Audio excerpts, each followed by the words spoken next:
we go, let's start the show.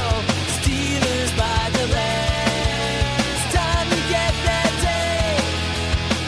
James, Cody, Nick, and Jill on the mic. It's about to get real. Keep it live, that's right. From Pennsylvania to across the globe. It's time for the Steelers All-Star Show.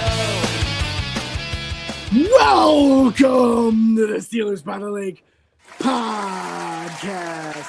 My name is James Strong, joined once again by my co-hosts Cody Tanner, Nick Pretzel, and Jill from Ohio. Jill, how are you doing this spring Saturday morning? Listen, it is Succo Bucko season. Boy, oh boy, did the Pirates just right from the get-go pummel my heart right into the ground.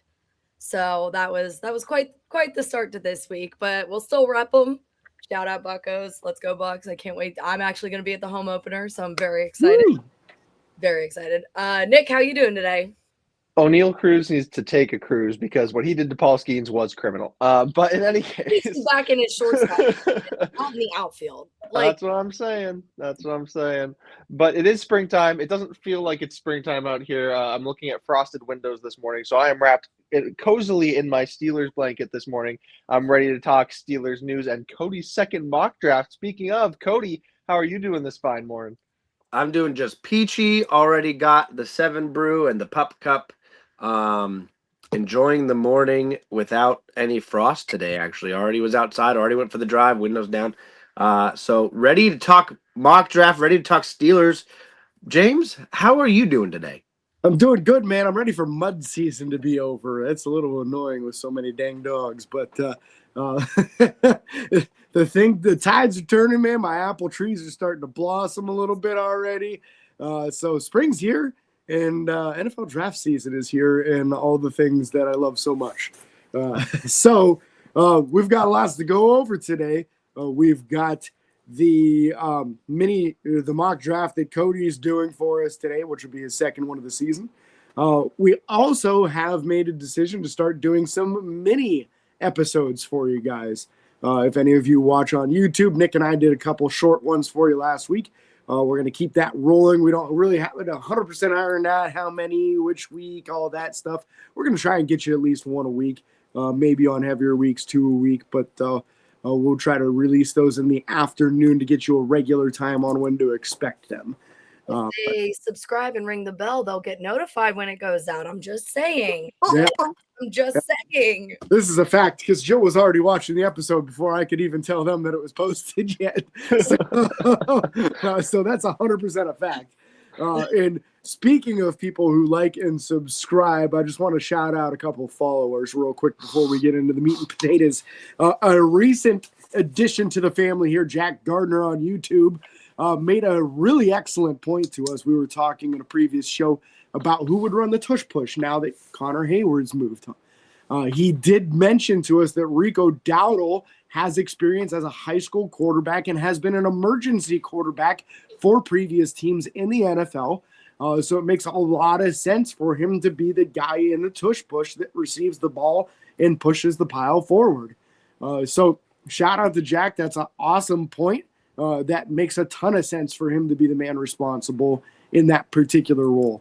On top of that, this week I ran into a listener and friend of the podcast, Isaiah Rodriguez, and he made sure to tell us how good of a job we did on our show recently. So Isaiah, appreciate you following and listening and watching, however you're taking in our content. And then also Mr. Black, Jim Black, childhood friend of mine. He was the youth leader in the church when I was growing up.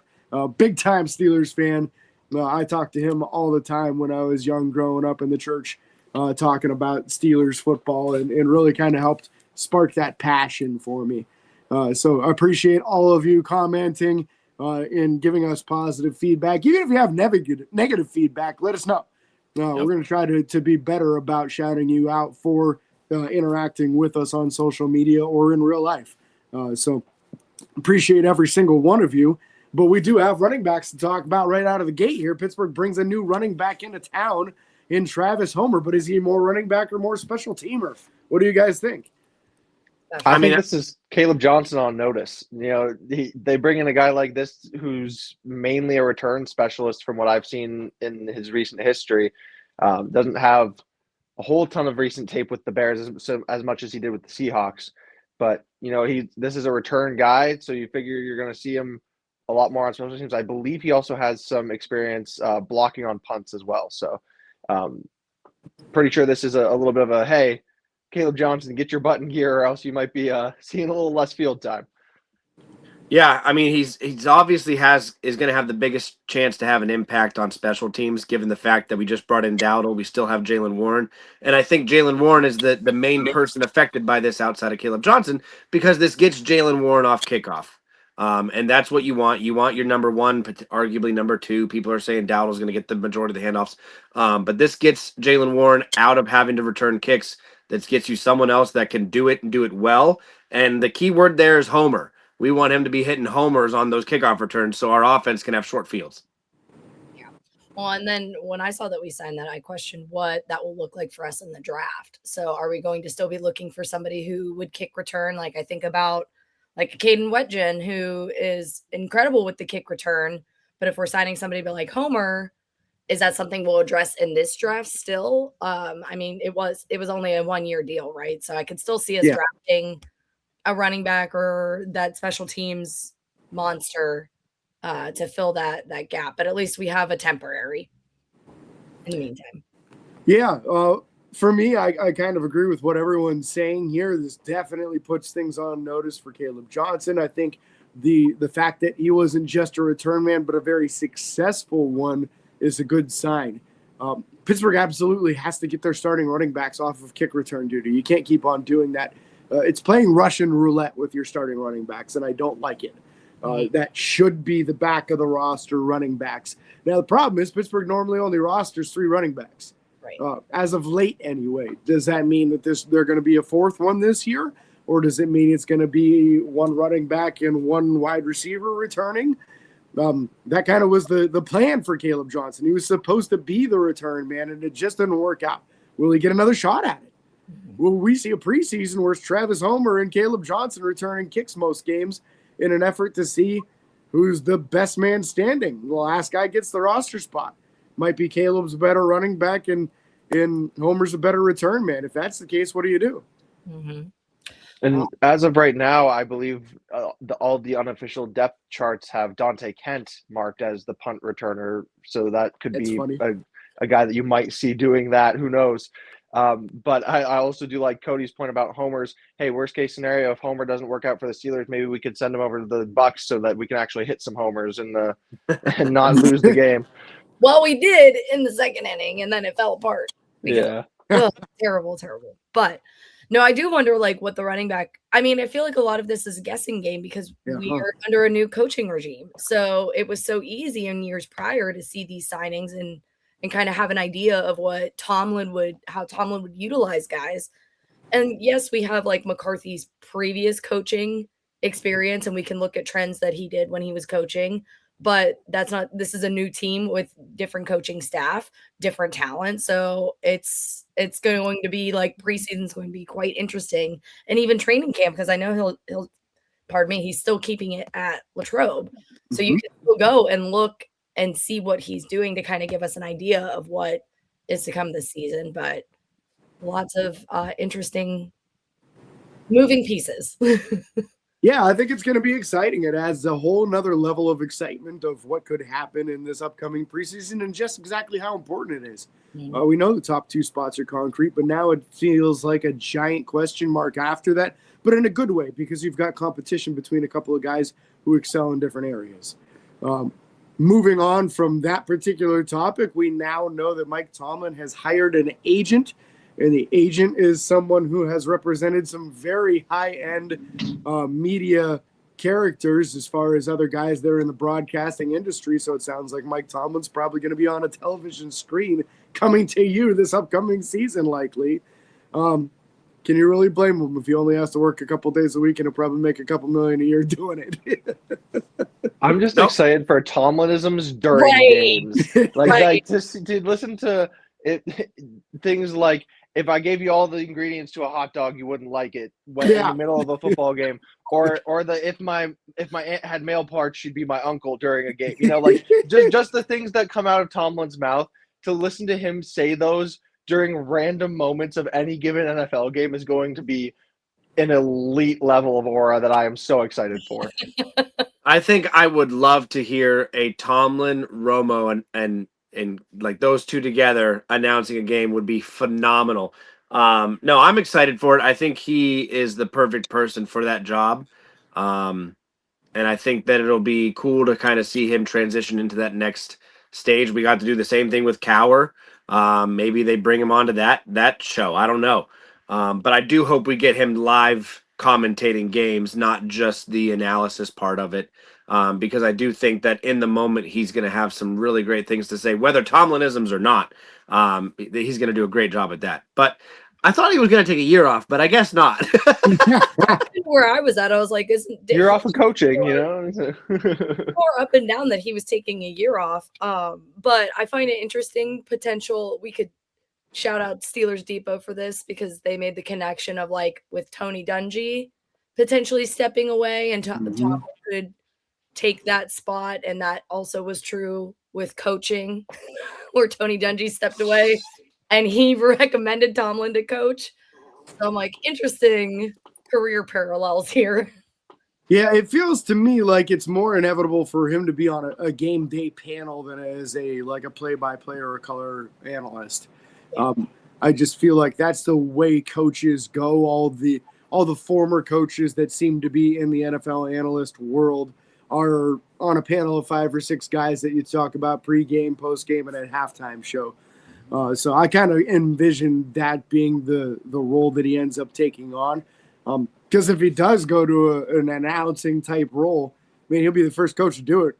I don't know that any coaches are in that role now. It's all usually former players that are the color analysts, and then you have the guy with the radio voice that does the play-by-play.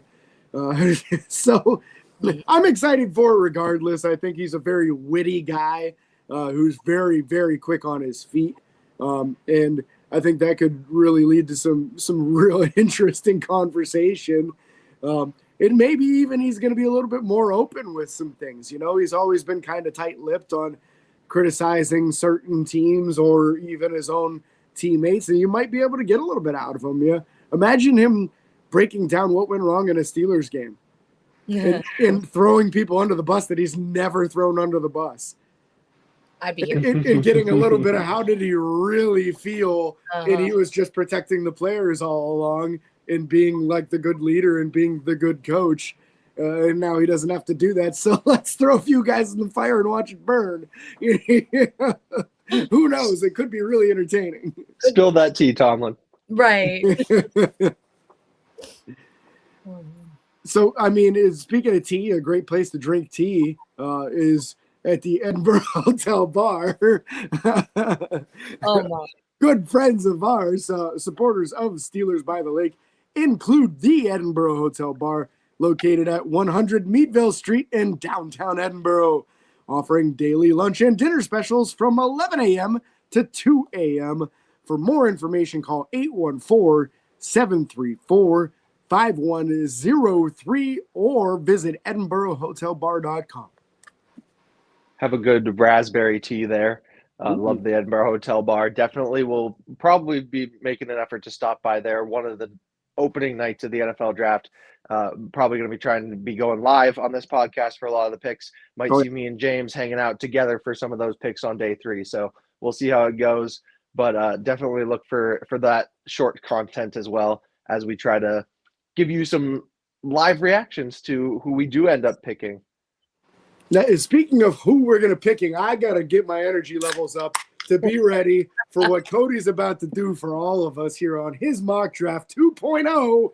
Cody, the show is yours at this moment. It is, and I will say this was a stressful mock draft time for me. One, because I know I'm the first one doing it again, and so I got to take into consideration all the things that have been brought to this table.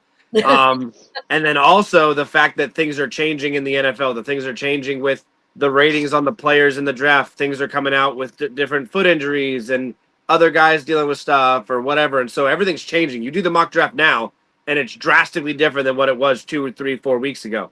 And so I definitely took a shot. For anyone that's already listened to the show or seen the show, you're not going to hear a ton of new names. There are new names, but there's not a ton.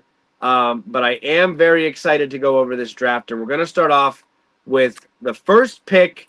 My first pick in this draft is going to be none other than Penn State offensive guard Oliviega Yes. Leon. And I'm going to go ahead and pull him up right here. There he is. Obviously, we've talked about this first. Nick hit him first in his mock draft the first time. This is a guy that's going to come in, be day one starter. I would say if there's a competition, there's not going to be one. He's going to absolutely destroy any competition that could potentially come his way. And I think that overall, this is just the piece that we needed, that offensive line. Obviously, Broderick Jones is a question mark, but that left guard position is pretty much wide open for him to come in and just take complete control and really change things with how we perform. So I'm excited to see what he can come in and do. Yeah, and I mean, love the pick. That's who I think I'm leaning towards. Like, I really think if he falls to us at 21, like that's who we should go for. Especially when you think of number one draft picks, like you want the immediate put them on the field and have an impact. And our highest need, in my opinion, is the line. So a guard or a tackle, and this dude's just a monster. So love the pick. Yeah, you'll get no complaints here. I mean, you heard it here first, everyone. You know, I love this guy. James and I have been just falling in love with this prospect for quite some time. And if you're a friend of the show, you've heard it before. You're gonna hear it again.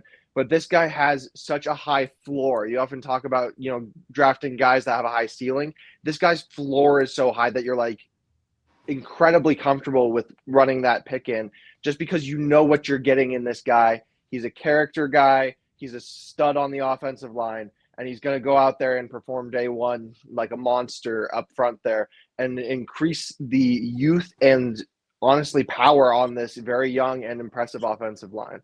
Yeah. Yeah, he's that guy that's just like the prototypical perfect blend of everything you want in a guard, right? He's got high-end athleticism. He's got length that's greater than most guards in this upcoming draft class. He's got the frame. His anchor ability is incredible. His pass blocking as a guard might be the best pass blocking of any player in this draft class. And his run blocking is extremely good too. You put him in motion and tell him to pull over to the right-hand side, whoever's over there is in trouble, man, because he just blows people up when he gets the opportunity to be a pulling guard. So the thought of him becoming the next Steelers elite guard in the tradition and in the mold of David DeCastro, of Alan Faneca, of these guys that are already in the Hall of Fame or may go to the Hall of Fame, I think you're immediately talking about his Hall of Fame resume the day he gets drafted. Yeah. That's just a guy I couldn't pass up. The next guy is going to be one of the first guys that, if you're watching on YouTube, you already got a sneak peek of. And the guy is the safety out of, if I remember correctly, I don't remember. Safety out of. Say the name. Genesis Smith. Arizona. Out of Arizona. My apologies. This is a guy that is just a phenomenal overall prospect. He's 6'2", 202 pounds. He didn't run the 40-yard dash at the combine, but he did the 20-yard shuttle in 4.18. He had a 42.5 vertical jump. The potential to come in and have an impact immediately is what excites me here. Again, in the second round, that's kind of what you're looking for, someone to come in and really do some damage in that safety room. He's a heat-seeking missile. He has the ability to play the ball in air and play the defender. So real excited to see what he can do, and he's not afraid to come up and help the run. Yeah, Genesis is going to be a perfect mold in the free safety, which is probably what we're looking for a little bit more than strong safety. Super athletic, a 42-inch vert tells you everything you need to know about how explosive this guy is. Now, physicality is not the strong suit here, so don't expect him to be the guy blowing people up or being really effective against the run, but back there as a roaming safety, making plays on the ball, breaking stuff up, that's where he excels. So he'd definitely be a guy who could take over for Ramsey pretty quickly. Yeah. He's got a great ability to read routes and disrupt the routes, which is what you want in that roaming safety piece. This is the guy that's going to prevent Peyton Wilson from having to run Mach 10 to track a guy down when a coverage gets blown, because it's not going to be blown, because you have Genesis Smith back there making the play on the ball and preventing a guy from running the same route 5 times in 2 weeks and beating us every time like we saw last year. So this is a great pick, a guy that doesn't often fall to us in the second round. So if he's there, absolutely go and get that guy and bolster that safety room. And we've talked about it before. Again, we want to grab a safety sometime in this draft because the class is just so good. So if you can get a player like this in round 2, absolutely go for it. Yeah, this is and I'm gonna be honest with you guys, there's a lot of times that I was doing these mock drafts and he didn't fall. So it's been very intriguing to see how these draft classes are falling. The next guy in the first third round pick is going to be another guy that people are familiar with as recently as last week, as I'm taking a linebacker, Jake Golday from Cincinnati. After James talked about this guy last week, and I saw some things, the image every night going to bed of imagining this guy next to Peyton Wilson just made me have sleepless nights upon sleepless nights. This is like just one of the more amazing things to consider, of having these two guys, Peyton Wilson and him, potentially being starters. Not obviously this year. We still have Cole Holcomb, Patrick Queen on the roster. But a guy that could come in and be a starter year 2 and just torment teams in both the pass game and the run game.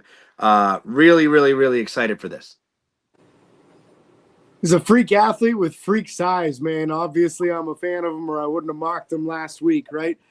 So I love the thought process of having another guy the same size of Peyton Wilson and having these dudes just terrorizing opposing backfields, quarterbacks, and just the logistics of trying to throw over the middle of the field with 2 6'4" middle linebackers who are very fast. Yeah, that's a real problem for the opposing quarterback. So, yeah, I love the disruptive nature, the physicality of this dude, and just how explosive he really is. So I'm excited about the possibility of a guy like Jake Golday in the black and yellow. Well, who's to say we don't see some snaps, like say he does get drafted to us, that we don't see him on the field somewhat, with how hot and cold Patrick Queen is. And I do love Patty Q, but like when he's hot, he's hot. And when he's cold, it's embarrassing and he needs to be off the field. So you draft somebody like Golday and then you can put him on the field in lieu of Queen, or if you're needing Holcomb elsewhere on the field, like he could get some snaps and then he might stay there. Yeah, this could be an immediate depth and rotational piece, because we saw injuries last year bring Malik Harrison out there. And when Malik Harrison's in coverage, as Jill said with Patrick Queen, when he's cold, it's embarrassing and he needs to be off the field. So, you might see him out there in that rotational role early. And this new coaching staff doesn't have as much attachments to the old regime.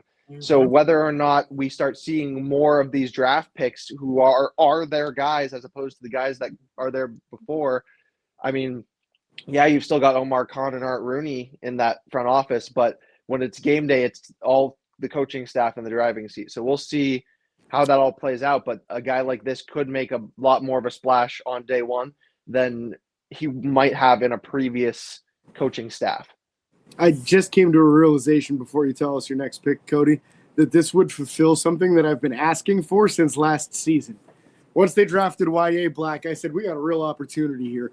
We need to find a guy with the last name Yellow or Gold. We could put Y.A. Black right next to Jake Golday. We got Black and Gold. Let's go. On the Steelers defense, you really can't have a better guy for this team right now. So let me see some Black and Golday back there. Go get them, Steelers. Go get them. It's meant to be.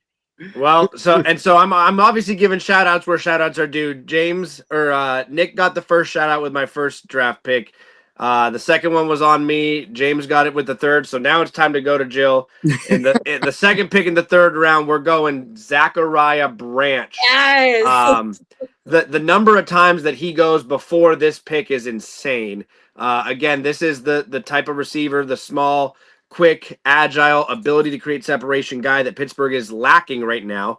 Don't get me wrong. I still wanted to go with the freak athlete, the 6'4" guy from North Dakota State that I fell in love with watching highlights.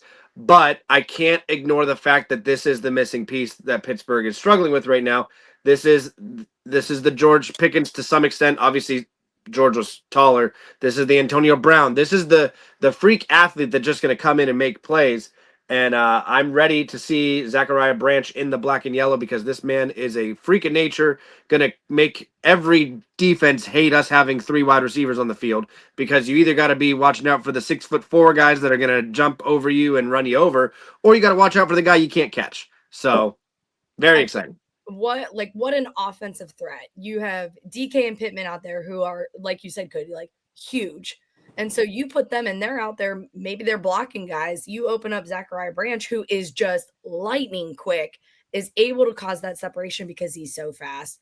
I mean, and McCarthy is that 3 wide receiver offense more so. So I feel like this just would fit the bill. And good, I mean, good for us. He did have the dinner with the Steelers right after something. So His pro day, yeah. yeah, after his pro day. So there's interest from our behalf at least. So I mean, this is my guy. Yeah, that third wide receiver is the missing position right now on offense, minus the guard position, right? Mhm. We all know that Pittsburgh needs to address it. My opinion is that whoever the number 3 wide receiver is needs to be a shifty guy like this. It needs to be a guy with elite speed and quickness who can get in and out of his breaks and make it a real nightmare for the defense to try to figure out who they can actually match up on him that can stick with him. So whether it's Zachariah Branch or someone of the similar mold, it needs to be that kind of guy to me. Pittsburgh did send the house to Georgia. It's the only pro day that we had our head coach, our GM, and some scouting staff members at. So, were they all sent there for a wide receiver? Maybe. You never know. Mm-hmm. This seems to be a great fit for the West Coast, not just the 3 receiver sets, but to be able to use him as potentially a gadget player on a jet sweep, or you saw some plays there where they toss it to him behind the line, which I know we're not the biggest fan of here. But when you have a guy who can make something out of that, then it becomes something that we might change our minds on in the future. So a player like that with that explosiveness, with that twitch, is exactly what we're looking for in that wide receiver 3, as James mentioned. And then it lights a fire under Roman Wilson to either be better or at least takes the pressure off of him to have to be better so he can continue to refine his craft, because then you can rotate those guys in and out, or you might even see 4 wide on the field at certain points in time, which we haven't seen in quite some time because we haven't had 4 receivers in quite some time. I know they've been on the roster, but I wouldn't call them receivers. So. And Roman Wilson's working out with a guy that calls himself the route god right now. So we could see the best version of Roman Wilson this upcoming season, which, hey, iron sharpens iron. We want competition in the room, so let's do this. I hope so. With my next pick, I decided to stop giving you guys some credit. I had to go back to my own draft table. And I got a guy a defensive tackle out of Mizzou in the name of Chris McClellan. Chris McClellan sits at, I have his numbers here. He's 6'4", 313 pounds, 34-inch long arm, 11-inch wide hands. He ran a 5.05 40 at that size, was very good. 25 reps on the bench. That's good at his size. And then 29.5 vert, 9 foot broad. This is a guy that's not going to come in and chase people down by any means, but this is going to be a guy that can come in and stand up some blockers to kind of create that hole a little bit harder to run through. A guy that I want to see come in and maybe have a year 2 impact before maybe having a starting role. Dude's got big hands. 11-inch hands. That is insane. Yep. He's not afraid of knocking down the ball, that's for sure. Yeah. Yeah, I like that he competed at the combine. A lot of guys didn't do the bench. A lot of guys haven't been doing the shuttle drills for years, and he did everything. So I like the size, the arm length, great numbers as far as how he competed in the combine. So, worst case scenario, you've got a great rotational piece, and maybe you can develop him. You never know. But I feel like it's an important thing to bring more bodies into that room to keep that rotation and keep that developing thing happening, right? Because we're gonna be minus Cam Hayward at some point in time. Why not have an all-out battle royale with all these young, talented defensive linemen who can play the same position and just the best man gets the starting job? That's the ideal spot. So bring in the more competition, and he is the prototypical size for a Steelers DN. So I like it. And it looks like he's got the motor to get after the quarterback too, which is something we do see out of Cam. So if he can continue to learn and grow and develop behind him for as long as we've got him, he might be the guy that just jumps right in there and is able to be that Cam Hayward type of guy, even though he wasn't as early of a round of a pick. There's a lot to be said for working harder to get to where you need to be as well. So it seems like he has the technique and the drive. So the rest should hopefully be either just conditioning or coaching. Mm-hmm. Well, and I like with those highlights, he is aware of where the play is happening. So he's blocking his opponent, but then is making adaptations to make sure he stops the play. So it's like, I've stopped my assignment and now I'm stopping the play, or helping stop the play and make sure that it's shut down. So I like to see that. Yeah, it looks like a real stout defender with great stack and shed ability. You know, he's good at using his length in the highlights that we just watched there, using his length to keep that offensive player from getting into his chest and then disengaging and going and getting the running back. So that's fantastic.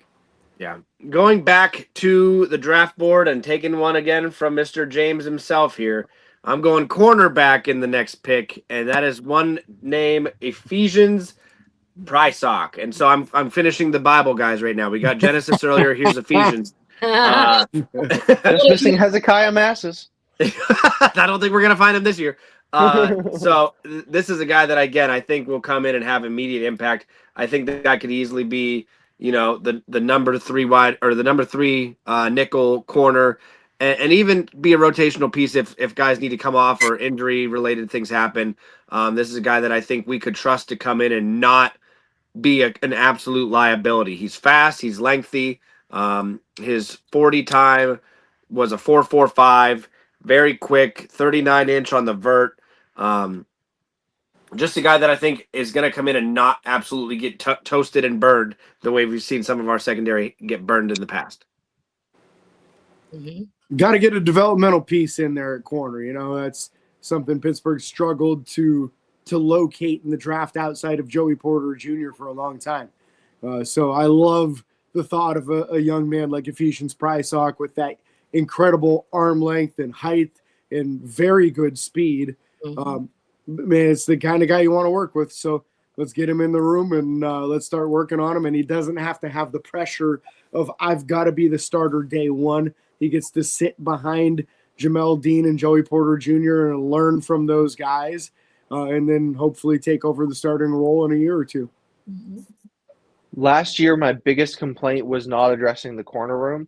And I feel like every time we were going live for a pick, I was like, where's the corner? All right, this is the corner. No corner. Okay. So I'm excited that we're in a lot of our mock drafts addressing it in an earlier round than the later rounds too. That's a great thing that I think you've done here, Cody, is finding a guy in the mid rounds.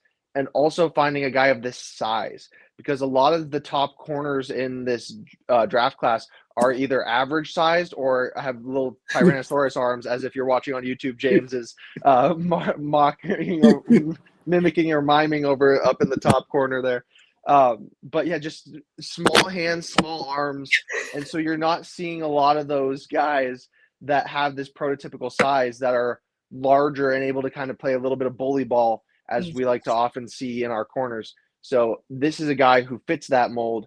Like James said, gets to sit for a year or two.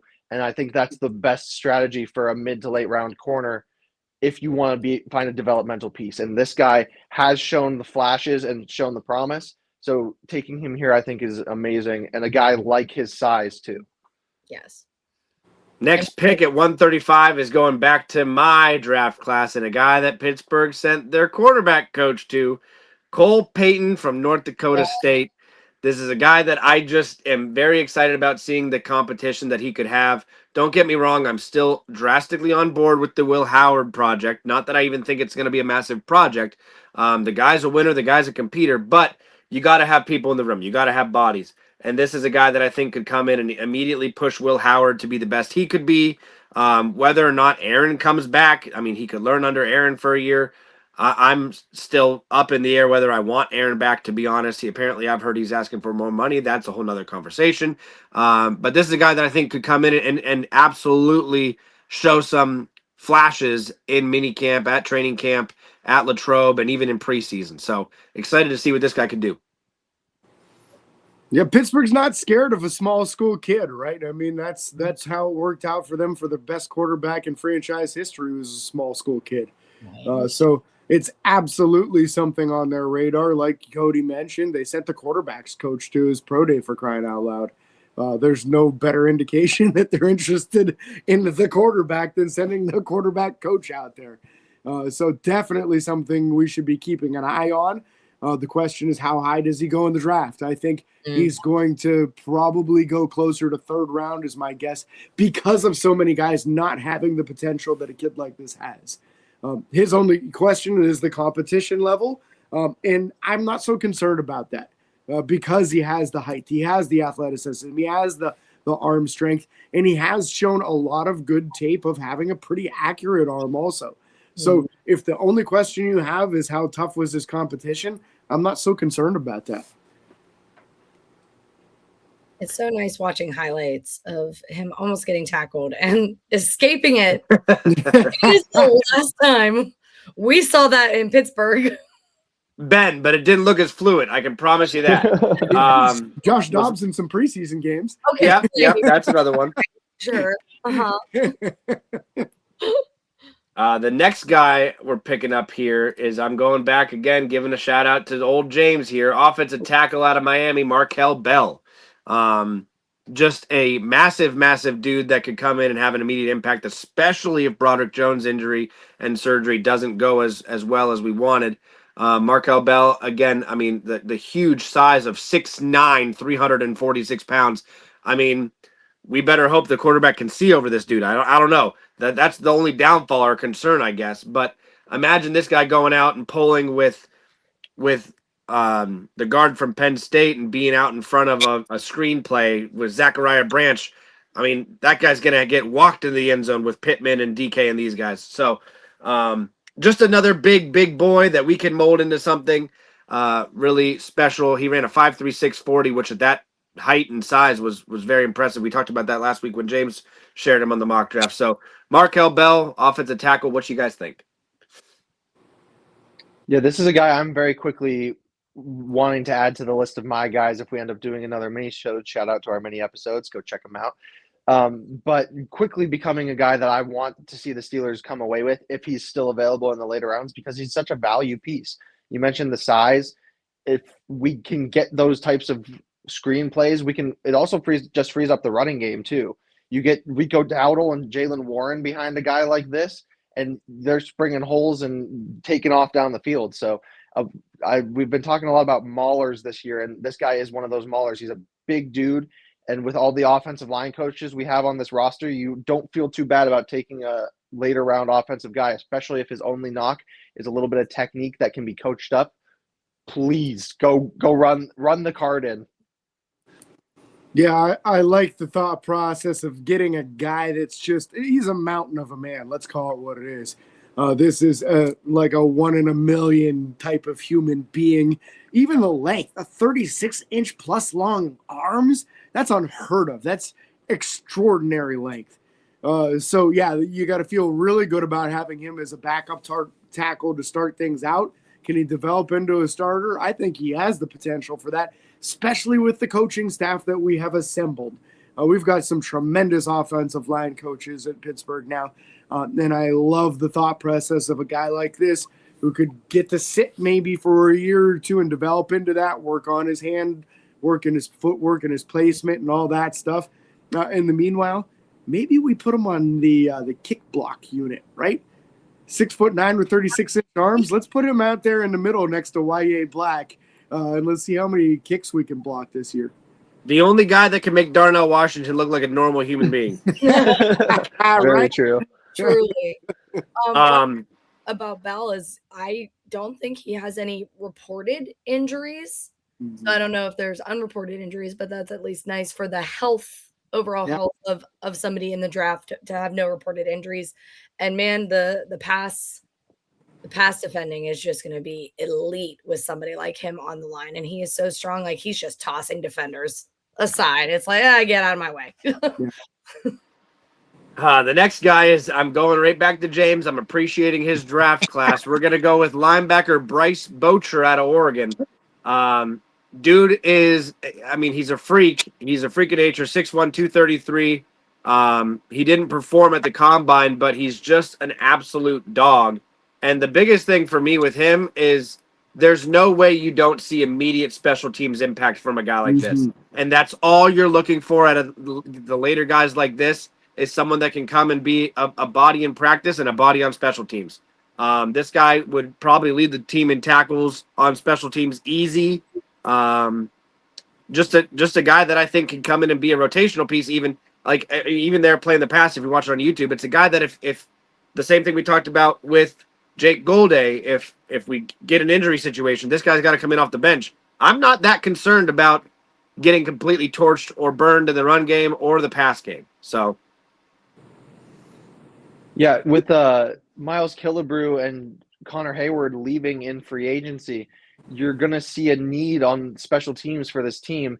And we've talked about it before. You had guys like Jeremiah Moon and Miles Killebrew who were defenders in name, but were really only special teams contributors. When they got out there on the defense, you're like, oh no, here comes the liability. So you with a guy like this who can still contribute on the defense in a backup or rotational role, but also provide special teams actual value, that's a guy that you want to be able to take with these later round picks, as a guy that's going to be able to fill multiple roles, even if it's in a small capacity on the main defense, but is also going to provide some really solid special teams play.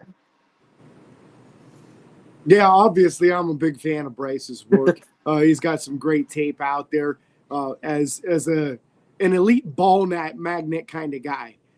Some of these guys that are middle linebackers that get 150 tackles every year just don't translate to the pros. I feel like he will, but like Cody said, like we talked about last week as well, worst case scenario, we have an elite special teamer to start off.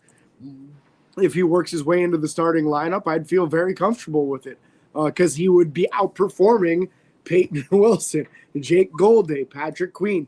If you can bring in a dude in the 6th round and he can outperform all those guys and earn a starting job, that's a fantastic selection.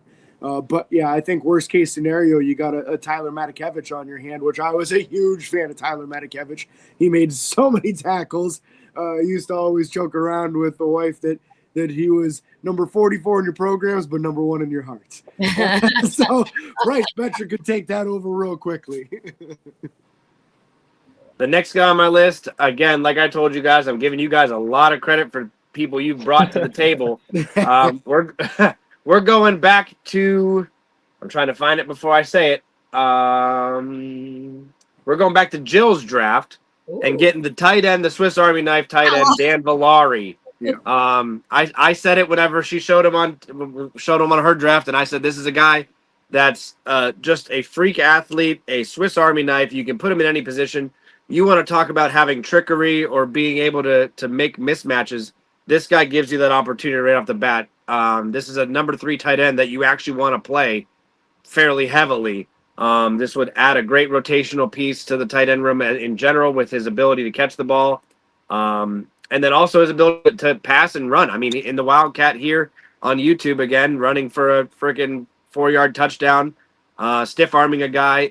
The guy is just a freak of nature, running 29-yard touchdown here, breaking some tackles, or not a touchdown, excuse me. But Dan Villari is a guy that I think can come in and just be an absolute game wrecker when he comes in the 3rd tight end slot and then motions out wide. It's going to confuse you. I mean, you could have all 3 tight ends and motion all 3 tight ends into wide receiver positions, and the defense wouldn't know what to do. That's like what James. Go ahead, Nick. Like James mentioned from our shout outs from the comments under our previous video, this could also be the guy that you throw in to the Spartan formation because he's got that quarterback experience. He's obviously the Swiss Army knife that we've been saying he can be. He's that gadget kind of guy you can throw into multiple different positions. So if you have Rico Dowdle and this guy lined up in the backfield, I know that's one less guy in the Spartan, but you could make some real good trickery with some of these guys who have had positional versatility throughout their career. This guy is an exciting prospect to be able to get in the late rounds and fills that need at tight end 3 that we now have since we got rid of Jonnu and Connor, which again, we've been calling for quite some time. And this is an exciting guy to fill that spot and potentially give us some extra juice in that room. Yeah. He's definitely great for causing that separation. What I hope to see, like, if we do draft him, because like I said, I like him. He is so versatile, but increasing that blocking. So we do have that. It's a strong suit with Darnell. It's a strong suit with Pat. That's something he would need to work on. But with that late round pick, I'm willing, you're willing to take the time to develop something like that. That's something that can be coached and can be taught. But his raw athleticism is not something that you can coach, but you can refine. So love it. Yeah. I think this is an exciting guy, man. He's got fantastic tape. I love that he fights for every single yard after the catch. I love that he looks way more elusive than a tight end should look. Mm-hmm. Yeah, that's not a normal thing for a tight end to look like he's that quick after he catches the ball. So that would be something I think a lot of teams would underestimate when he comes on the field. Your number 3 tight end comes out. Usually that's a blocker. It's not somebody that you really have to worry about. You release him on some go patterns and people are going to be like, oh, crap.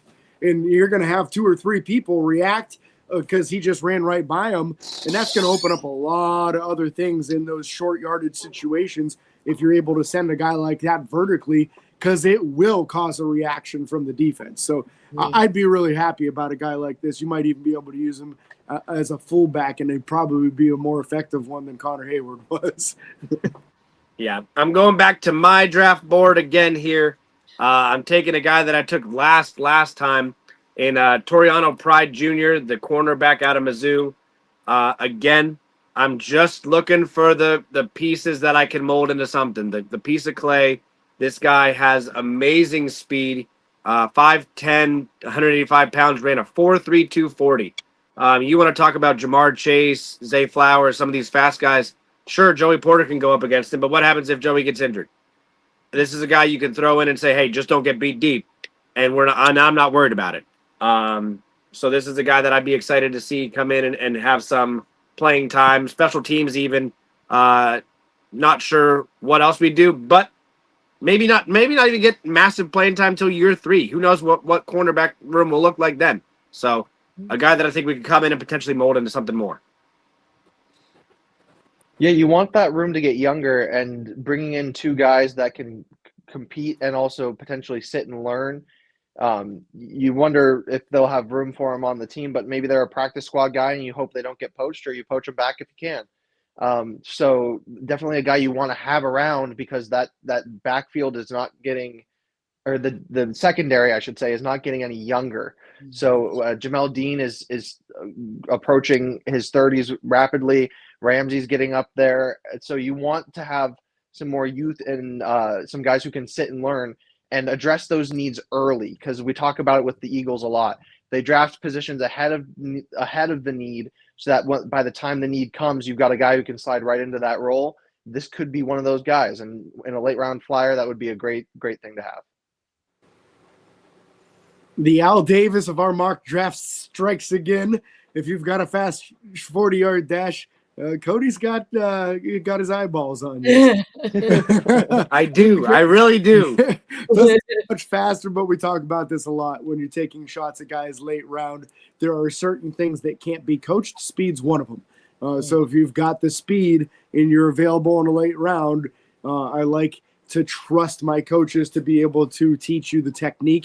You'd be competing with Dante Kent right out of the gate. And if he can come back from his knee injuries, then Corey Trice Jr. would be competing with him as well. But you do need to have some developmental pieces at the back end of that corner room. Pittsburgh's been trying the last couple of years, and these guys just can't stay healthy and stay on the field. So let's take another dart throw. And the last pick you guys are going to love because I know you do.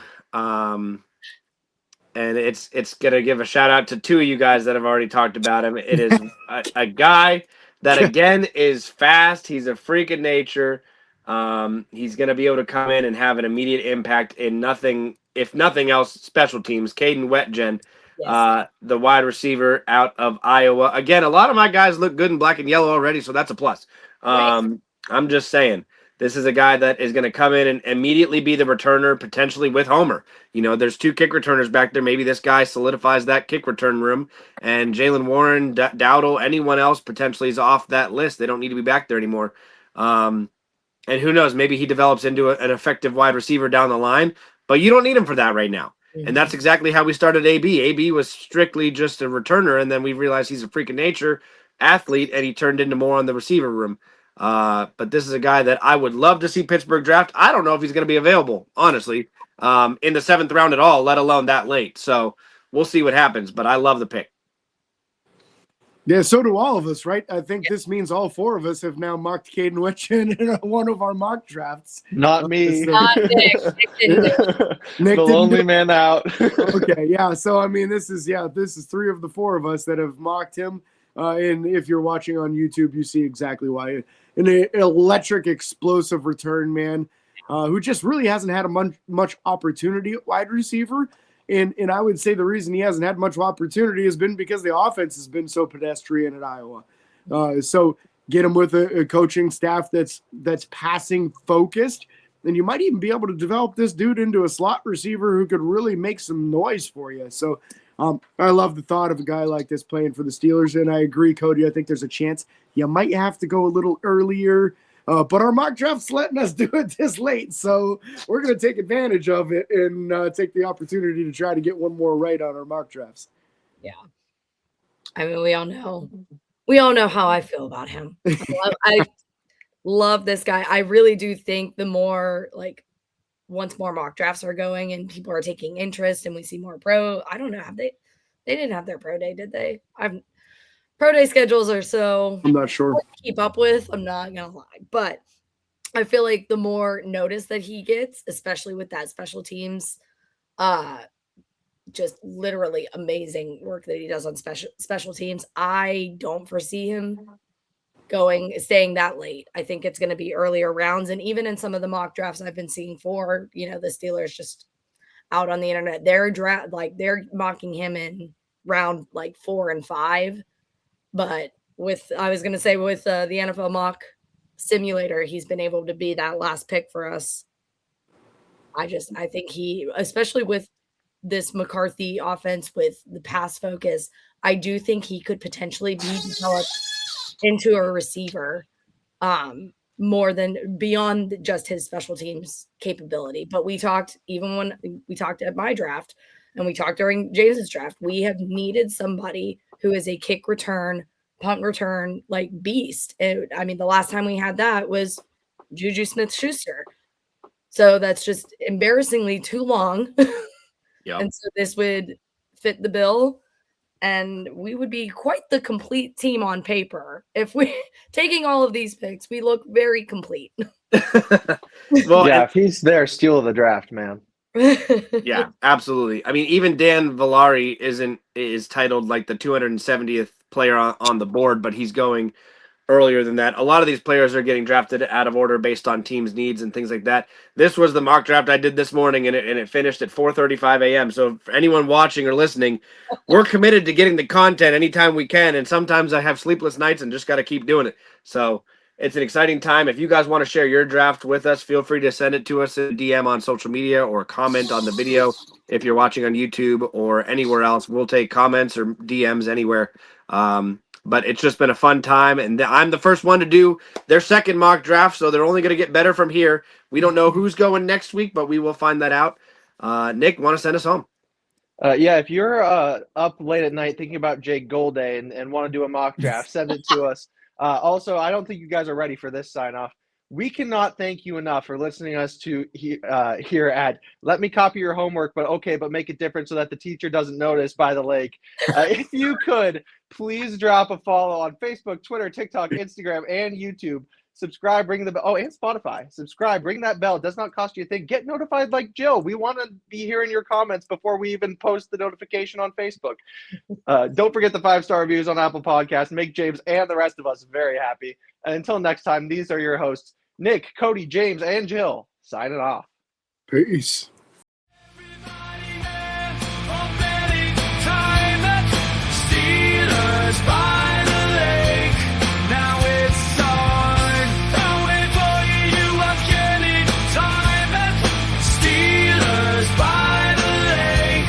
Now it's time.